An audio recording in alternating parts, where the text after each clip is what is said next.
Hola mis amigos, soy Fray Nelson Medina. Un hermano mío me preguntaba hace poco sobre las leyes de pureza que aparecen en el conjunto de la legislación de Moisés. Leyes como por ejemplo que una persona queda impura en ciertas circunstancias y quedará impura, por ejemplo, dice, hasta el atardecer. Otras veces para superar la impureza hay que ofrecer un sacrificio o hay que lavarse o hay que afeitarse. Son leyes que nos parecen un poco extrañas, un poco caprichosas, y creo que es interesante intentar una explicación de cuáles eran estas leyes, cuál era su propósito y qué queda de eso para nosotros los cristianos. Esas son las preguntas que vamos a abordar en los siguientes minutos y de nuevo, gracias por estar aquí.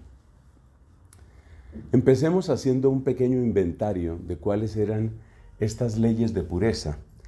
Se referían a distintas actividades propias de nosotros los seres humanos. Por ejemplo, algunas tenían que ver con la muerte y la vida, otras tenían que ver con las enfermedades, otras con el cuerpo y la sexualidad, otras tenían que ver con los alimentos, otras, en fin, con las prácticas propias del culto que tenían los judíos, sobre todo en torno al templo de Jerusalén. Vamos a dar algunos ejemplos de estas 5 categorías. Probablemente había más, pero creo que son las 5 principales. Con respecto a la muerte y la vida, por ejemplo, si una persona tocaba a un muerto, tocaba físicamente, por ejemplo, con su mano a un muerto, esa persona quedaba impura. Si una mujer daba a luz a un niño, quedaba impura, necesitaba purificarse y para eso debía esperar unos 40 días. Esta cifra se duplicaba si se trataba de dar a luz a una niña.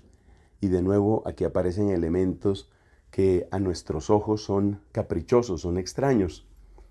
Bueno, ahí se da uno cuenta de lo que eran estas leyes con respecto a la muerte y la vida. Luego vamos a explicar por qué existían, pero podemos adelantar que en todo esto había un propósito que podemos llamar pedagógico. Básicamente de lo que se trata es de poner una distancia de respeto frente a ciertas realidades humanas, de manera que no las tratemos de una manera trivial, de una manera, llamémoslo así, distraída, y que no cosifiquemos lo que es la experiencia humana o las experiencias humanas más densas. Entonces, los que he mencionado antes son ejemplos de estas leyes de pureza en lo que tiene que ver con la muerte y la vida. Luego tenemos el caso de la enfermedad. Y creo que el ejemplo más emblemático es lo que sucedía con la lepra. Efectivamente, la persona leprosa era, dentro de la mentalidad de aquel tiempo, era la persona impura por excelencia, tanto que debía vivir separado del campamento, esa es la legislación original, es decir, separado de la comunidad humana, debía habitar en lugar descampado y tendría esta persona, tendría que ir gritando, impuro, impuro, cuando se acercara, por ejemplo, para recoger algunas limosnas o recoger algunos alimentos que otra gente por compasión le quisiera dar al leproso. Entonces la enfermedad, particularmente esa enfermedad, incluía ese elemento de impureza. La pureza o la impureza con respecto a la enfermedad la decretaba el sacerdote. Era el sacerdote el que decía, en este caso se está dando lepra y por consiguiente esta persona queda impura. Pero igualmente, si la persona se curaba por cualquier procedimiento terapéutico o como en el caso del Evangelio, cuando Cristo curó a aquellos leprosos, les dice que se presenten donde los sacerdotes. La razón por la que Cristo manda siempre a los leprosos curados a que vayan donde los sacerdotes es porque la ley de Moisés, como ya dije, decía que el único que podía certificar que la persona estaba nuevamente en un estado de pureza, ponle comillas a esa pureza, la única persona que podía certificar eso era el sacerdote. O sea que cuando Cristo envía a los leprosos curados a que vayan a los sacerdotes, no solamente es para testimonio de los mismos sacerdotes, testimonio del poder sanador de Dios, sino también para que con esa certificación de los sacerdotes la persona pudiera reintegrarse plenamente en la comunidad humana. Este es el ejemplo típico de lo que tiene que ver con pureza o impureza con respecto a las enfermedades. Luego tenemos el caso del cuerpo y de la sexualidad. De nuevo, aquí va asomando ese aspecto pedagógico que hemos dicho. En nuestra cultura, y yo creo que ese ejemplo es interesante, en nuestra cultura cada vez más tiende a verse el sexo como una actividad completamente trivial, una actividad que incluso puede ser comercializada, como sucede en el caso de la pornografía. Una actividad que básicamente se reduce a una especie de entretenimiento o a una expresión más de cariño. Entonces, en gran contraste con esa visión tan trivial, tan superficial y tan cosificada del cuerpo humano, las leyes de pureza que tienen que ver con el cuerpo y la sexualidad tratan de poner como un límite particular, un límite que ayude a que la persona comprenda que no todo está en el poder de nuestras manos para manipular. Por eso, por ejemplo, se pone una legislación supremamente clara, una legislación que tiene que ver con el periodo menstrual de la mujer o con las emisiones que pudiera tener un hombre, por ejemplo, poluciones nocturnas o cosas parecidas. Esto suponía cualquier emisión de fluido que estuviera relacionada con la sexualidad, suponía una impureza. Así, por ejemplo, establecía la ley de Moisés que la mujer durante su tiempo de periodo menstrual estaba en una condición de impureza.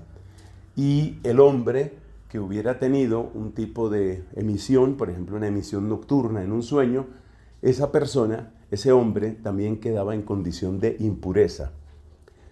De nuevo, de lo que se trata aquí es de poner como un freno, como quien dice, el motor, lo que dirige tu vida, no puede ser simplemente el placer.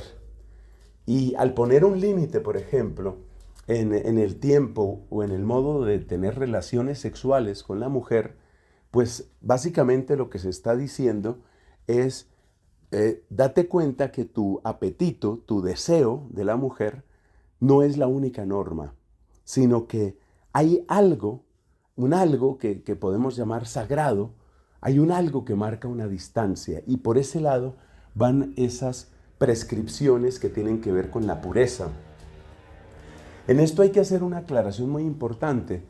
No todas las normas de pureza, aunque ciertamente sí algunas, pero no todas las normas de pureza tienen que ver con lo bueno y lo malo. Por ejemplo, si una persona tocó a un cadáver por alguna razón, que puede ser incluso que no sabía que la persona estaba muerta, puede ser eso, y la persona que toca al cadáver, pues queda impura. ¿Pero significa que ha cometido un crimen? ¿Significa que es un pecado tocar cadáveres? No. No asociemos inmediatamente la pareja puro-impuro con la pareja correcto-incorrecto. No es exactamente así. Pero sí hay legislación que nos hace ver que la pedagogía de lo puro y lo impuro educa el corazón, educa la sensibilidad y educa la voluntad para que le resulte más fácil guardarse de lo que es incorrecto y, por el contrario, realizar con mayor facilidad, realizar incluso con mayor gusto, como enseña Santo Tomás de Aquino, lo que es virtuoso, lo que es correcto. Así que no hay una intersección completa entre lo puro y lo correcto, ni hay una intersección completa entre lo impuro y lo pecaminoso, pero sí hay una intersección de tal manera que esa pareja de lo puro y lo impuro servía también como de preparación, como de educación, repito, de la inteligencia, de la voluntad y de la sensibilidad para evitar lo que es incorrecto, lo que es pecaminoso. Por ejemplo, una persona que ha adquirido un razonable dominio de sí mismo con respecto a la sexualidad y que tiene ese respeto frente a lo sexual, es una persona que indudablemente estará menos propensa a cometer pecados sexuales, sea consigo mismo, sea en la práctica homosexual, sea en la prostitución o cualquier otra cosa. Y repito, todo esto nos va mostrando cuál es el sentido de las leyes de pureza. Es un sentido pedagógico, es un poner límites que ayuda a que la persona se eduque. Bueno, avancemos. Hay otro tipo de leyes de pureza que tienen que ver con los alimentos. Tal vez son las que nos resultan más extrañas en nuestra época. La más famosa, por supuesto, es la prohibición de comer carne de cerdo. El cerdo es un animal impuro, pero la ley de Moisés daba una clasificación bastante amplia con numerosos ejemplos para que los israelitas supieran cuáles eran los alimentos que estaban permitidos y cuáles eran los alimentos que no estaban permitidos. Es decir, cuáles son los alimentos puros y los impuros. Esta clasificación resulta particularmente caprichosa en algunos casos. Por ejemplo, eso de no comer cerdo. Muchas veces uno se ha podido preguntar, bueno, pero ¿qué había en particular que hacía que, por ejemplo, la carne de cerdo fuera necesariamente dañina o constituyera un error o una impureza comerla en contraste con, por ejemplo, la carne de cordero o la carne de vaca o en fin? Y no hay una razón última para esto. De nuevo, lo más interesante aquí es el elemento que llamamos pedagógico. A mí me gusta hacer una comparación en este sentido. Mi comparación es esta. Piense usted lo que sucede cuando un papá o una mamá están queriendo educar a sus hijos para que adquieran buenos hábitos. Y entonces, por ejemplo, la mamá les dice a los hijos, la televisión es solamente hasta las 8:30 de la noche. A esa hora se apaga el televisor. Esa es la ley en esa casa. Uno se podría preguntar, ¿qué tiene de especial esa hora? ¿Qué tienen de especial las 8:30 de la noche? ¿Qué sucede entre las 8:29 y las 8:30? O entre las 8:30 y las 8:31. ¿Por qué se impuso esa ley de las 8:30 y no, por ejemplo, las 8:20 o las 8:45? Tratar de encontrar una razón metafísica profunda, cósmica, que diga por qué a las 8:30 en esa casa se tiene que apagar el televisor, es inútil, no es lo más provechoso. Pero sí hay algo que uno puede comprender, y es que ponerle un límite, un límite razonable, a la distracción de los hijos, pues es una cosa sana, es una cosa buena. Si en otro hogar lo acordado es que los niños ven televisión solo hasta las 8, o en otro hogar quizás son un poco más laxos y dicen que hasta las 9, lo importante no es el número. Ese número, materialmente hablando, no es lo más importante. Lo más importante es que haya un límite. Lo más importante es que no todo se vale. Lo más importante es la autoeducación que eso implica. Y la prueba de que este tipo de legislación sobre los alimentos era una legislación temporal, la encontramos en el libro de los Hechos de los Apóstoles. En el régimen nuevo que trae la vida cristiana, encontramos que el apóstol San Pedro, ya después de Pentecostés y de, una serie de experiencias, el apóstol San Pedro tiene una visión en oración. Él ve que hay un lienzo que baja del cielo y que tiene una cantidad de alimentos que estaban prohibidos por la ley de Moisés, es decir, alimentos impuros. Y entonces Pedro escucha una voz que le dice: levántate, Pedro, mata y come. Y Pedro dice: nunca ha entrado en mi boca nada impuro. Es decir, Pedro estaba educado en esa fidelidad a la ley de Moisés. Y dice: yo no voy a comer eso. La voz le dice desde el cielo, todo esto en medio de la oración que está haciendo el apóstol, la voz le dice: lo que Dios ha purificado no lo llames tú impuro. Esta visión se repite por 3 veces, como dejándole muy subrayado en la mente y en el corazón el mensaje a Pedro. Y después de que esto sucede, unos no bautizados y no judíos se acercan a Pedro para pedirle que vaya a casa de un hombre que tampoco estaba bautizado y que tampoco era judío, pero sí muy cercano al judaísmo, cercano de corazón. Un prosélito llamado Cornelio. Y Pedro hace la asociación en su mente y dice: así como Dios puede suspender la prohibición sobre los alimentos, Dios también puede suspender la prohibición de que no debemos entrar en las casas de los paganos. Y de hecho, Pedro entra en la casa de Cornelio y predica, y suceden cosas maravillosas que ustedes pueden leer en el capítulo 10 de los Hechos de los Apóstoles. ¿Qué demuestra esto? Que lo esencial, que lo más importante de esa legislación no era que la humanidad evitara comer a toda costa, por ejemplo, el cerdo. Eso no era lo más importante. Lo más importante de esa legislación estaba, repito, en el carácter educativo, en el carácter pedagógico, que nos enseña a no guiarnos en la vida únicamente por nuestros apetitos, únicamente por nuestros deseos, ya se trate del deseo de comer, el deseo de descansar, el deseo de disfrutar o el deseo de el placer sexual. Entonces, esta legislación sobre los alimentos era como las 8:30 de la noche en la casa de aquella señora. Esas 8:30 podían ser las 8:20 o las 8:45. Lo más importante no era el número, pero el carácter educativo de la norma indudablemente sí que estaba ahí. Finalmente, hay otras leyes de pureza que tienen que ver con el culto.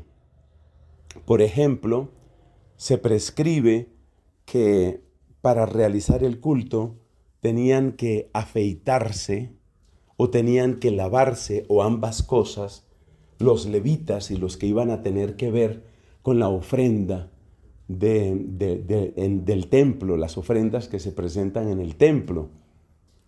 Ese tipo de legislación también tenía un carácter educativo. Entrar a la casa de Dios, ofrecer sacrificios por el perdón de los propios pecados y por la expiación de los pecados del pueblo, o para recordar la Pascua, no son cosas triviales. No es lo mismo que una labor, con todo el respeto a todas las profesiones, no es lo mismo que la labor del carpintero en su carpintería, no es lo mismo que la labor del tejedor en su taller. Hay algo distinto, y la manera de sentir que hay algo distinto está conectada con ese tipo de legislación. Pero esa legislación también tenía límites, y Cristo en el Evangelio les hace ver a los fariseos, que se las daban de expertos y superobedientes, les hace ver que efectivamente hay un límite. ¿Y en dónde se lo hace ver? Pues alguna vez iba Cristo con sus discípulos, y los discípulos, que tenían mucha hambre, arrancaban espigas de trigo, tiempo de cosecha, frotando las espigas se quedaban con los granos de trigo y los masticaban, comían eso. Como esa acción la realizaron los discípulos en un sábado, entonces los fariseos, que repito, se las daban de muy estrictos, le dijeron a Cristo, mira, están trabajando en sábado. Y Cristo les recuerda lo que hizo el rey David, que tiene que ver con este tema de la pureza, la impureza, lo permitido y lo no permitido. Porque resulta que en tiempos de un antiguo sacerdote llamado Abiatar, el rey David iba con su gente, iban con sus hombres, con sus partidarios en una época muy difícil y de mucha persecución. Y David, que estaba muerto de hambre, lo mismo que sus compañeros, pues pasaron junto al lugar santo donde estaban los panes que se llamaban los panes de la proposición. Eran panes que se producían para consumo exclusivo de los sacerdotes.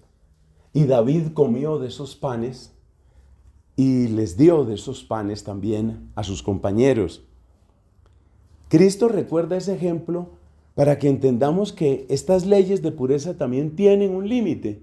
Y como hemos dicho antes, no se puede hacer una identificación absoluta entre las leyes de pureza y lo que es moralmente correcto. Sirve de preparación, sirve de educación, sirve de pedagogía, pero no hay una equivalencia absoluta y hay que tener prudencia en ese sentido. Debemos darnos cuenta, bueno, ese es como un recuento de las principales clases de leyes de pureza. Ahora es bueno recordar aquí que estas leyes de pureza también tenían sus propios límites intrínsecos en muchos casos. Por ejemplo, cuando se dice que tal persona queda impura, pero hasta un cierto momento. Por ejemplo, queda impuro hasta el atardecer. O cuando se dice que la mujer durante su periodo está impura, o después de dar a luz queda impura, pero durante un cierto tiempo. No es una impureza permanente. El leproso está impuro mientras le dure la lepra, así sucesivamente. ¿Qué está indicando esto? Está indicando una vez más que no se trata de una realidad absoluta e intocable, sino que más bien tiene un papel de educación del discernimiento y de la voluntad. Llama la atención porque se dice quedará impuro hasta el atardecer. Bueno, la explicación no es muy complicada. Resulta que para los judíos el día terminaba cuando se ocultaba el sol. De tal manera que a partir del momento en que se ocultaba el sol, ya empezaba un día diferente. Eso quiere decir que para la mentalidad judía, si estamos, por ejemplo, en un martes y el sol se oculta, desde el momento en el que se oculta el sol ya empieza el miércoles. Esa es una de las razones por las que hubo que preparar con tanta prisa la sepultura de Cristo. Porque la muerte de Cristo sucede un viernes. ¿Y cuándo empieza el sábado? Para los judíos el sábado no empieza a medianoche. Para los judíos el sábado empieza apenas se oculta el sol del viernes. Por eso Cristo, que murió hacia las 3 de la tarde, tuvo que ser sepultado, podríamos decir, a la carrera, porque había que sepultarlo antes de que se ocultara el sol. ¿Por qué? Porque al ocultarse el sol ya empezaba el sábado, y el sábado pues es el día santo en el que no podía o no debía realizarse ese tipo de acción.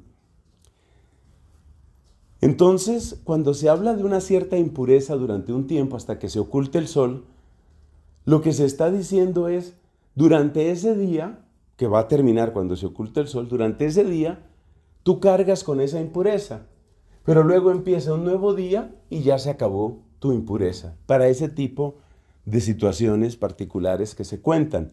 Me parece mucho que una de ellas es la que tiene que ver con el hecho de si has tocado a un muerto, si por alguna circunstancia tocaste a un muerto. Entonces quedas impuro, pero únicamente durante ese día. Apenas se oculta el sol, ya empieza otro día y, por decirlo con un lenguaje moderno, se resetea. Ya estás en otra situación. Las condiciones por las que se vuelve a la pureza son condiciones que cambian de acuerdo con las distintas situaciones. No es algo uniforme. Entonces, en algunos casos, En algunos casos, la recuperación de la pureza es algo como automático, basta con que se acabe el día. En otras oportunidades hay que ofrecer un sacrificio. En otras oportunidades, como he dicho, hay que lavarse. En otras oportunidades se necesita la certificación de un sacerdote.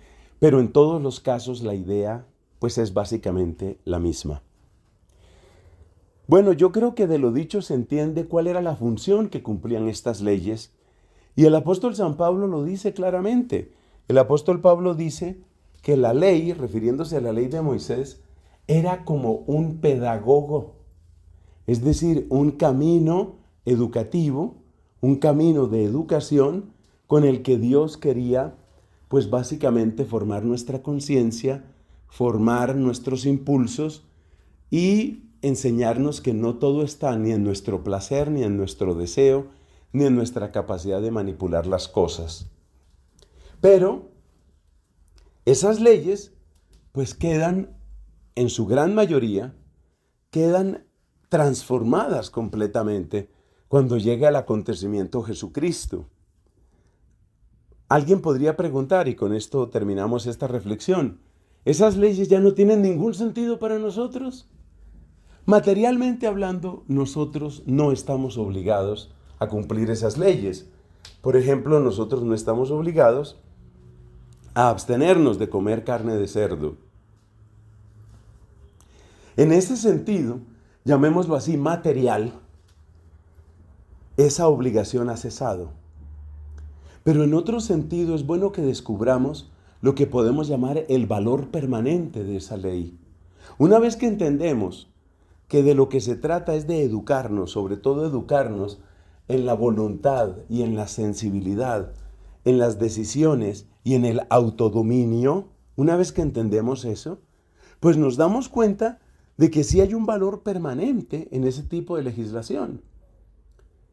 Así, por ejemplo, en el capítulo 5 de la carta a los Gálatas, el apóstol San Pablo nos dice que uno de los frutos del Espíritu Santo, y al mencionar al Espíritu Santo claramente está hablando del régimen nuevo, el régimen que ha traído Cristo, la nueva alianza, nos dice Pablo que uno de los frutos del Espíritu Santo es el autodominio. Autodominio. De tal manera que nosotros no estamos llamados a una vida licenciosa ni libertina. Estamos llamados a una vida de autodominio. No tanto porque haya prescripciones específicas que nos digan solo puedes ver televisión hasta las 8:30 de la noche, por seguir con esa comparación. Pero el autodominio es necesario. O sea que sí hay algo de toda esa legislación que tiene un valor para nosotros. Otro aspecto que también tiene valor para nosotros es la interiorización. Así, por ejemplo, Cristo en el Sermón de la Montaña, es decir, en los capítulos 5 a 7 de San Mateo, lejos de abolir las prescripciones de la ley, más bien muestra el valor interior que deben tener. Y yo creo que el ejemplo que más se recuerda es cuando Cristo dice que en la ley antigua estaba prohibido, por supuesto que sí, el adulterio, pero luego dice Cristo, les aseguro que el que mira a una mujer casada deseándola, ya adulteró. Entonces, no es que en la nueva ley nosotros estemos en una especie de permiso total. Eso también lo plantea Pablo en su carta a los Romanos. Dice, no es que ahora porque no estemos bajo la ley de Moisés, entonces tenemos permitido pecar. No, más bien nosotros somos llamados, como dice la carta a los Gálatas, al autogobierno, al autodominio, y somos llamados a interiorizar las exigencias propias de la santidad y de la caridad. Y en ese sentido, toda esta legislación sobre la pureza, pues tiene un significado para nosotros, no tanto desde el punto de vista material, pero sí ciertamente en su intención de que nuestras acciones respondan a la voluntad de Dios y que no seamos nunca juguetes simplemente de nuestros gustos y de nuestras pasiones. Muchas gracias por estar aquí, por escuchar este mensaje. Soy Fray Nelson Medina. Que Dios los bendiga.